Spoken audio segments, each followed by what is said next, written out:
अस्सलाम वालेकुम व्यूअर्स, कैसे हैं आप सब। उम्मीद है कि सब ठीक ठाक होंगे और बहुत खुश होंगे। आज मैं आपके साथ शेयर करने वाली हूँ बहुत ही मज़ेदार और आसानी से बनने वाले सेवइयों के मीठे की रेसिपी। इस मीठे को हम बनाने वाले हैं आज देसी स्टाइल में, क्योंकि हम इसमें गुड़ और देसी घी का इस्तेमाल करेंगे। आपकी मर्ज़ी है, आप इसमें चीनी का इस्तेमाल भी कर सकते हैं, लेकिन गुड़ से इसका ज़्यादा अच्छा टेस्ट आता है।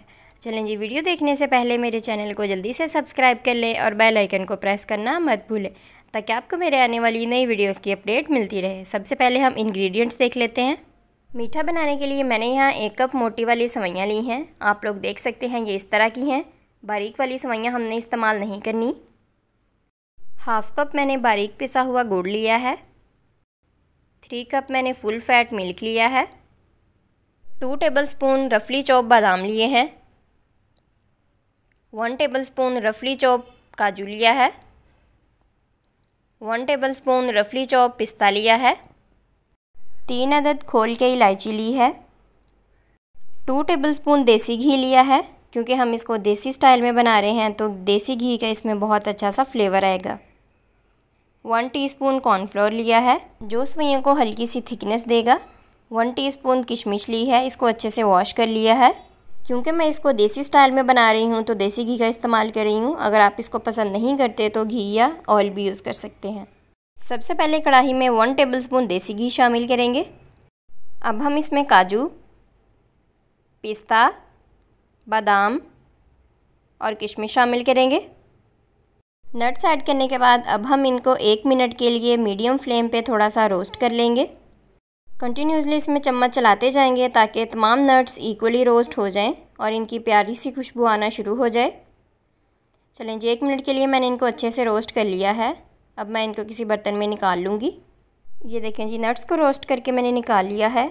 इसी कढ़ाई में मैं जो 1 टेबलस्पून देसी घी बचाया था वो शामिल करूँगी। अब हम इसमें सेवइयाँ शामिल करके इनको भी 1 मिनट के लिए रोस्ट कर लेंगे। वैसे तो ये सेवइयाँ पहले से रोस्टेड होती हैं, लेकिन हम इनको देसी घी में रोस्ट करेंगे ताकि इसका टेस्ट मज़ीद इन्हेंस हो जाए। ये देखें जी, इसी तरह मीडियम फ्लेम पे कंटिन्यूसली चम्मच चलाते हुए मैंने सेवइयों को रोस्ट कर लिया है। अब मैं इनको किसी बर्तन में निकाल लूँगी। ये देखें जी, इसको रोस्ट करके हमने निकाल लिया है। कढ़ाई में जो घी बचा है इसी में मैं इलायची शामिल करके हल्का सा कड़कड़ा लूँगी, जब तक धीमी धीमी सी प्यारी सी खुशबू आना शुरू नहीं हो जाती। ये देखें जी, इसको मैंने अच्छे से कड़कड़ा लिया है। अब मैं इसमें दूध शामिल करूँगी। ये देखें जी, कढ़ाई में मैंने दूध शामिल कर दिया है। अब मैं इसमें बॉयल आने तक का वेट करूँगी। ये देखें जी, दूध में बॉयल आना शुरू हो गया है। अब हम इसमें गुड़ शामिल करेंगे। चलें जी, दूध में मैंने गुड़ शामिल कर दिया है। इसमें चम्मच चलाते जाएंगे जब तक गुड़ अच्छे से डिज़ोल्व नहीं हो जाता। मीठे की क्वांटिटी आप लोग अपने हिसाब से कम या ज़्यादा कर सकते हैं, क्योंकि कुछ लोग मीठा कम खाते हैं, कुछ लोग ज़्यादा खाते हैं। चलें जी, गुड़ अच्छे से डिज़ोल्व हो चुका है। अब हम इसमें रोस्ट की हुई सेवइयाँ शामिल करेंगे। जो हमने नट्स रोस्ट किए थे वो शामिल करेंगे। सेवइयाँ और नट्स शामिल करने के बाद इसको अच्छे से मिक्स करेंगे। कढ़ाई पे ढक्कन लगा के लो फ्लेम पे इसको 10 मिनट के लिए दम पे रख देंगे, ताकि सेवइयाँ अच्छे से गल जाएँ, कच्ची ना रहें। सेवइयों को हमने लो फ्लेम पे ही पकाना है। ये देखें जी, सेवइयों को पकते हुए 10 मिनट हो चुके हैं। इन्होंने दूध अच्छे से अब्जॉर्ब कर लिया है। इसका मतलब है कि ये अच्छे से पक चुकी हैं, बिल्कुल गल चुकी हैं, ज़रा भी कच्ची नहीं है। अब हम इसमें कॉर्नफ्लोर शामिल करेंगे। कॉर्नफ्लोर में मैंने थोड़ा सा पानी डाल के इसको अच्छे से डिज़ोल्व कर लिया था। कॉर्नफ्लोर शामिल करके इसको अच्छे से मिक्स करेंगे और 1 मिनट के लिए पकाएंगे, ताकि ये अच्छी सी कंसिस्टेंसी में आ जाए। ये देखें जी, आप लोग देख सकते हैं सेवइयाँ हमारी पक के बिल्कुल तैयार हो चुकी हैं। अब हम इनको डिश आउट कर लेंगे। चलें जी, मज़ेदार सा हमारा सेवइयों का मीठा पक के बिल्कुल तैयार हो चुका है। इनको मैंने डिश आउट भी कर लिया है। थोड़े से नट्स के साथ इसकी गार्निशिंग भी कर ली है। बहुत इजी और सिंपल सी रेसिपी है। 10 से 15 मिनट में बन के बिल्कुल तैयार हो जाती है। आप इस मीठे को किसी भी इवेंट पे बना सकते हैं, ईद पे बना सकते हैं, दावतों में बना सकते हैं। अगर अचानक से मेहमान आ जाएँ तो उनको ये मीठा बना के सर्व कर सकते हैं, क्योंकि ये बहुत जल्दी बन के तैयार हो जाता है।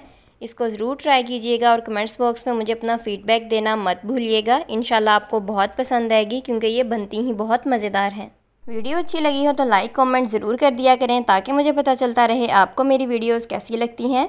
अगर आप मेरे चैनल पर नए हैं और मेरे चैनल को अभी तक सब्सक्राइब नहीं किया तो जल्दी से कर लें और बेल आइकन को प्रेस करना मत भूलें, ताकि आपको मेरे आने वाली नई वीडियोज़ की अपडेट मिलती रहे। आप सबको जी मेरी तरफ से बहुत बहुत ईद मुबारक। अपना भी बहुत सारा ख्याल रखें, अपने इर्द गिर्द के लोगों का भी ख्याल रखें। मिलते हैं जी अगली मज़ेदार सी रेसिपी के साथ। मुझे भी अपनी दुआओं में ज़रूर याद रखिएगा। तब तक के लिए अल्लाह हाफिज़।